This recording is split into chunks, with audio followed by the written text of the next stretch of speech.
రాజకీయ వ్యవస్థలో స్త్రీలు చాలా తక్కువగా ఉన్నారు. దేవుళ్ళాటలోకి వెళ్తే ఈ సంధ్య పాత్ర, ఈ సంధ్య పాత్ర ఏమిటంటే ముగ్గురితో పట్టలేదు, వెళ్ళిపోయింది, సపరేట్ అయిపోయింది, ఎవరింట్లో లేదు, ఒంటరిగా తాను రూమ్ తీసుకుంది, పిల్లల్ని ఎత్తుకొని తను కాళ్ళ మీద నిలబడాలని అనుకుంది.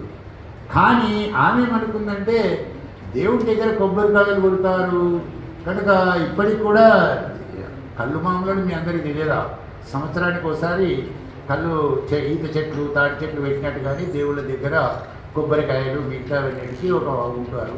మరొకటి కొబ్బరికాయ అక్కడ వాళ్ళే అమ్మాలి, వేరే వాడు అమ్మటానికి వీలేదు, దానికి సంవత్సరానికి పన్ను కట్టాలి, అదొక పెద్ద లాజిక్ ఉంది. అందులోకి పాత్ర ప్రవేశించింది పొలిటికల్. ఆమె ఎదుర్కొన్నది ఏమిటంటే పురోహితుల ద్వారా, మేనేజ్మెంట్ ద్వారా, అక్కడ ఉన్న అమ్మకాల ద్వారా చాలా కష్టాలు ఎన్నుకుంది. చివరికి ఏమిటంటే జాతరలు వచ్చినప్పుడు కొబ్బరికాయలు ఎక్కువ అమ్ముపోతే ఆమెకు ఆశ కలిగింది, ఒక లారీ తెచ్చుకున్నారు. లారీలో ఏం చేసిందనంటే చాలా కొబ్బరికాయలు కొట్టు తీసి ఇచ్చేసింది. అన్నీ అమ్ముడు పోతాయని ఒక్క కొబ్బరికాయ కూడా అమ్ముడు పోదు. ఈ అమ్ముడు పోవటానికి వెనక ఉన్న రాజకీయమే ఈ కథ. దేవుళ్ళాట, దేవుడాటనా, దేవుళ్ళ పేరు మీద ఆడుతున్న ఆటనా, లేకపోతే అందులో ఉన్నవారి ఆటనా, లేకపోతే సమాజంలో జరుగుతున్న ఆటనా, అన్ని ఆటలు కాబట్టి ఈ ఆట జరుగుతుంది. ఈ ఆట వెనుక ఉన్న కుట్ర ఏమిటనంటే సంధ్య పాత్రను చాలా బాగా చేశాడు.